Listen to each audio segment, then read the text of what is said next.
사랑하는 여러분, 2026년 새해의 첫 달을 마무리하는 복된 주일 아침입니다. 지난 3주간 우리는 복음의 파노라마라는 거대한 주제 아래 하나님의 완벽한 창조와 인간의 비극적인 타락, 그리고 노아의 홍수 속에 나타난 하나님의 거룩한 심판과 구속의 은혜를 살펴보았습니다. 홍수의 거센 물결이 휩쓸고 지나간 자리에는 새로운 시작의 가능성이 열리는 듯했습니다. 하지만 안타깝게도 인간의 부패한 죄성은 멈추지 않았습니다. 노아의 후손들은 다시금 하나님을 대적하며 스스로의 이름을 높이기 위해 바벨탑을 쌓았습니다. 하늘에 닿으려 했던 그들의 교만은 결국 언어의 혼잡과 흩어짐이라는 비극으로 끝이 났습니다. 온 인류가 하나님을 등지고 각기 제 길로 흩어져 버린 이 절망적인 침묵의 역사 한복판에서 하나님은 다시 한번 인류를 향한 구원의 역사를 재가동하십니다. 이번에는 세상을 한꺼번에 다루거나 심판하시는 방식이 아니라 수많은 사람 중 단 한 사람을 주목하여 부르시는 전략을 선택하셨습니다. 그 사람이 바로 믿음의 조상이라 불리는 아브람, 즉 아브라함입니다. 창세기 12장은 성경 전체에서 가장 거대한 영적 전환점이라 해도 과언이 아닙니다. 1장부터 11장까지가 인류 전체의 보편적인 기원과 실패를 다룬 원역사였다면 12장부터는 한 사람과 그 가문을 통해 전 인류를 구원하시려는 하나님의 구체적인 구속사가 시작되기 때문입니다. 하나님은 바벨탑 아래서 뿔뿔이 흩어진 절망의 파편들을 다시 불러 모으기 위해 한 사람 아브라함을 먼저 부르셨습니다. 오늘 우리에게 주신 주제는 부르심입니다. 부르심은 단순히 장소를 옮기는 지리적 이동이 아닙니다. 그것은 내 인생의 주권이 누구에게 있는지를 결정하는 영적 혁명이며 내가 붙잡고 있던 세상의 밧줄을 놓고 하나님의 약속이라는 보이지 않는 손을 잡는 위대한 결단입니다.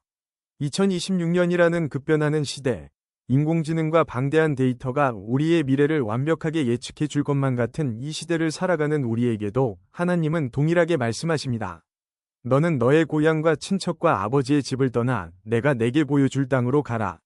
오늘 말씀을 통해 우리 인생을 향한 하나님의 세밀한 음성을 발견하고 그 부르심에 믿음으로 응답하여 인생의 새로운 장을 여는 복된 시간이 되기를 주님의 이름으로 간절히 축원합니다. 하나님께서 아브람을 부르실 때 가장 먼저 요구하신 것은 다름 아닌 떠남이었습니다. 1절을 보십시오. 너는 너의 고향과 친척과 아버지의 집을 떠나 내가 내게 보여줄 땅으로 가라. 우리는 이 구절을 단순히 어디론가 이사를 가라는 정도로 가볍게 읽어서는 안 됩니다. 당시 아브람이 살던 갈대아 우르는 어떤 곳이었습니까? 역사적으로 우르는 수메르 문명의 중심지로서 거대한 지구라트가 솟아있던 최첨단 도시였습니다. 수학, 천문학, 상업이 극도로 발달하여 당대 최고의 풍요와 안락을 제공하던 문명의 정점이었습니다. 아브람은 그곳에서 상당한 사회적 지위와 안정을 누리던 기득권자였습니다. 하지만 영적으로 그곳은 달의 신, 난나를 숭배하는 우상 숭배의 본거지였습니다. 여호수아 24장 2절에 따르면 아브라함의 아버지 데라 역시 그곳에서 다른 신들을 섬겼다고 증언합니다. 즉, 아브람이 떠나야 했던 고향과 친척과 아버지의 집은 단순히 정든 장소를 넘어 그를 겹겹이 에워싸고 있던 우상 숭배적 가치관과 세속적 안전망을 의미합니다. 고대 사회에서 친척과 아버지의 집을 떠난다는 것은 자신의 모든 법적 보호와 경제적 생존권을 포기하는 사회적 자살과도 같은 위험천만한 일이었습니다. 시족 사회의 울타리를 벗어나는 순간 그는 언제든 약탈을 당하거나 노예로 전락할 수 있는 무방비 상태에 노출되는 것이었습니다.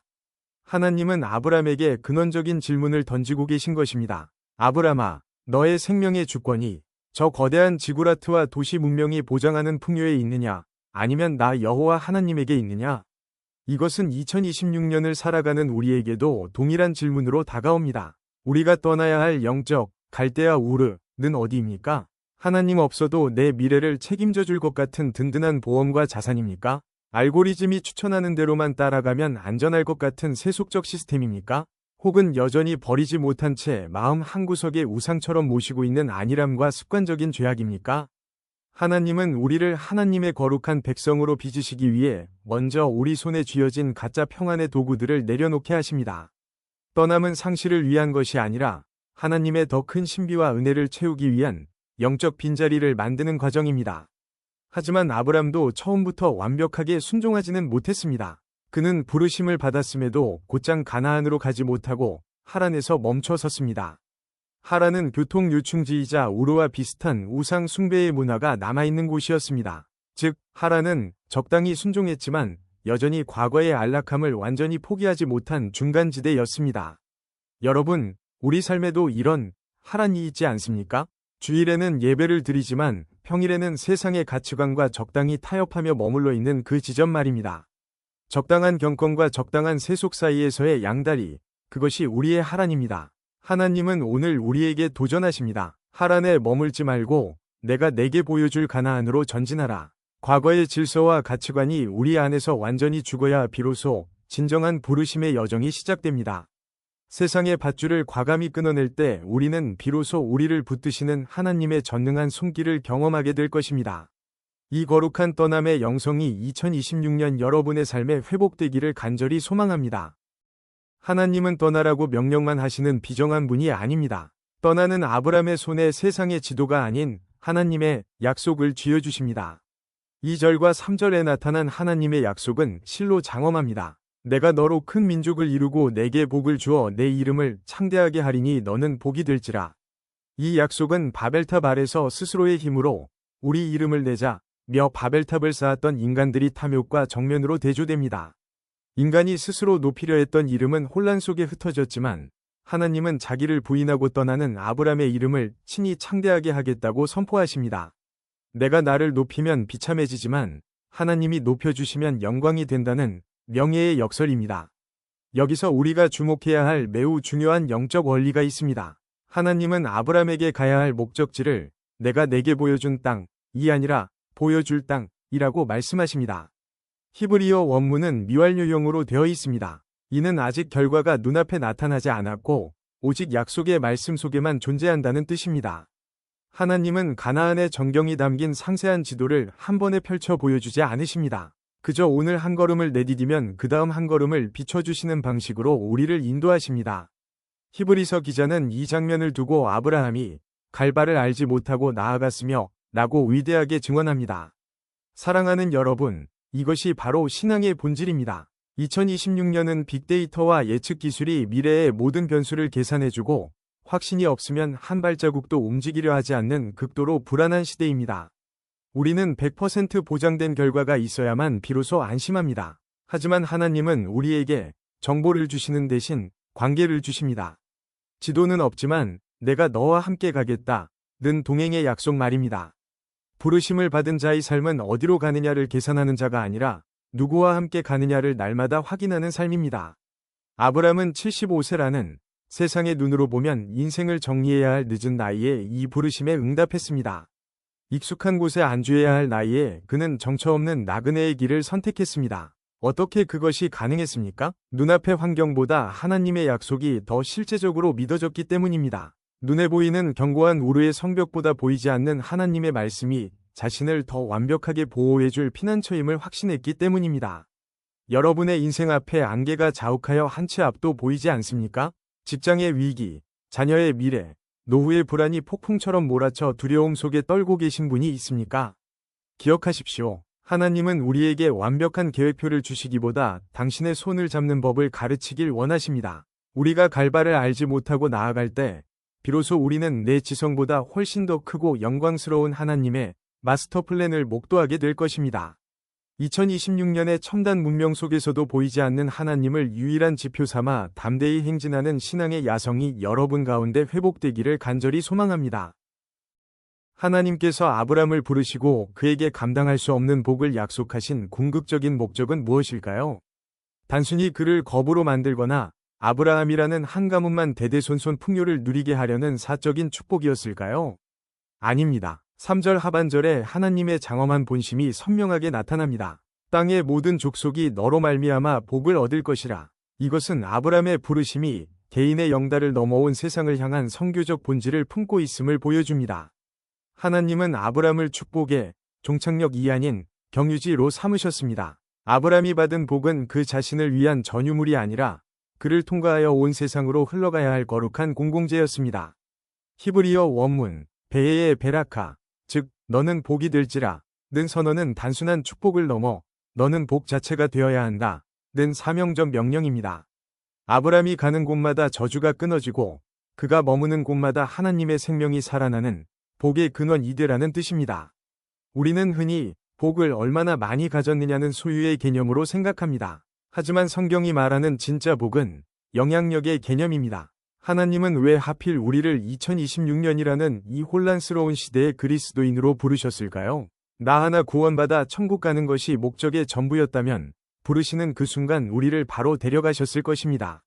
우리를 이 척박한 세상에 남겨두신 이유는 3절이 말씀처럼 우리로 말미암아 우리 곁에 이웃들이 살아나게 하기 위함입니다. 여러분 한 사람이 직장에서 정직과 성실로 일할 때 그 공동체의 부패가 멈추고 여러분 한 사람이 가정에서 눈물로 무릎 꿇을 때 그 가문이 어둠이 물러가며 여러분 한 사람이 소외된 이웃의 손을 잡아줄 때 이 도시의 상처가 치유되는 것, 그것이 바로 아브라함의 부르심을 이어받은 성도의 사명입니다. 우리가 복의 통로 역할을 멈추면 우리는 그저 고여서 썩어가는 저수지가 될 뿐입니다. 하지만 우리가 받은 은혜를 흘려보내기 시작할 때 하나님은 더 크고 신선한 생명수를 우리 삶에 끊임없이 공급해 주십니다. 이 약속은 결국 아브라함의 자손으로 오신 예수 그리스도를 통해 완벽하게 성취되었습니다. 아브라함은 아들 이삭을 바치기까지 순종하려 했지만 하나님은 그분의 독생자 예수 그리스도를 실제로 우리를 위한 화목제물로 내어주셨습니다. 예수님은 하늘 영광 보좌를 떠나는 가장 위대한 떠남을 실천하셨고 십자가라는 하나님의 약속을 죽기까지 지키셨으며 온 인류가 하나님께 나아갈 수 있는 유일한 복의 근원이 되셨습니다. 이제 우리는 그리스도 예수 안에서 아브라함의 영적 자손이 되었습니다. 그러므로 아브라함에게 주셨던 그 거룩한 사명은 이제 2026년을 사는 저와 여러분의 것입니다. 세상으로부터 너희만 아는 이기적인 종교, 라는 질타를 듣는 것이 아니라 너희가 있어 세상에 소망이 있다, 는 감사의 고백을 듣는 존재가 됩시다. 여러분의 작은 순종 하나가 누군가에게는 절망의 끝에서 만나는 구원의 빛이 될 수 있음을 믿으시기 바랍니다. 말씀을 맺겠습니다. 사랑하는 여러분, 오늘 우리는 아브라함의 부르심을 통해 복음의 파노라마 네 번째 조각을 맞추어 보았습니다. 하나님의 부르심은 언제나 나를 가두고 있던 과거에서의 떠남을 요구하며 불확실한 현실 속에서도 변치 않는 약속을 동반하고 결국 나를 넘어 세상을 향한 복의 통로가 되는 것으로 귀결됩니다. 2026년이라는 거센 변화와 기술의 물결 앞에서 우리는 어디에 서 있습니까? 혹시 여전히 갈대아 우르가 주는 풍요와 편리함에 눈이 멀어 하나님의 세밀한 음성을 외면하고 있지는 않습니까? 혹은 하란이라는 적당한 타협지대에 머물러 영적 성장을 멈춘 채 안주하고 있지는 않습니까? 하나님은 오늘 이 아침 우리 각자의 이름을 친히 부르십니다. 일어나라, 떠나라, 그리고 내가 예비한 약속의 땅으로 전진하라. 아브라함은 안락한 침실이 아니라 거친 길 위에서 하나님을 가장 깊이 만났습니다. 그가 발걸음이 닿는 곳마다 제단을 쌓고 예배했을 때 하나님은 그의 방패가 되어주셨고 그의 지극히 큰 상급이 되어주셨습니다. 여러분의 인생 여정이 때로는 정처 없는 나그네 길 같아 보이고 미래에 대한 확신이 없어 답답할 때가 있을 것입니다. 그러나 결코 두려워하지 마십시오. 우리를 부르신 분은 신실하시며 우리를 목적지까지 인도하실 전능하신 만군의 여호와이십니다. 이번 한 주간 내 삶의 구석구석에서 세밀하게 들려오는 주님의 부르심에 귀를 기울입시다. 나의 익숙한 죄악과 영적인 게으름에서 과감히 떠납시다. 그리고 하나님의 신실한 약속만을 붙잡고 오늘이라는 하루를 믿음으로 내디딥시다. 여러분 한 사람의 순종을 통해 여러분의 가정이 살아나고 일터가 변화되며 이 땅에 하나님의 찬란한 복이 무지개처럼 피어나기를 소망합니다. 아브라함의 하나님이 바로 여러분의 하나님이십니다. 그 하나님과 함께 위대한 신앙의 모험을 시작하는 모든 성도님의 삶 위에 하나님의 평강과 영원한 복이 충만하기를 주님의 이름으로 간절히 축원합니다. 기도하시겠습니다. 우리를 부르신 하나님, 익숙한 우상의 자리를 떠나 오직 주님의 약속만을 붙잡는 믿음을 주옵소서. 갈바를 알지 못해도 주님과 동행하기에 두려움 없이 전진하게 하소서. 우리를 복의 통로로 삼아주셨으니 이번 한 주간 우리가 머무는 모든 곳에 주님의 사랑과 평화가 흘러가게 하옵소서. 우리를 인도하시는 예수 그리스도의 이름으로 기도드립니다. 아멘.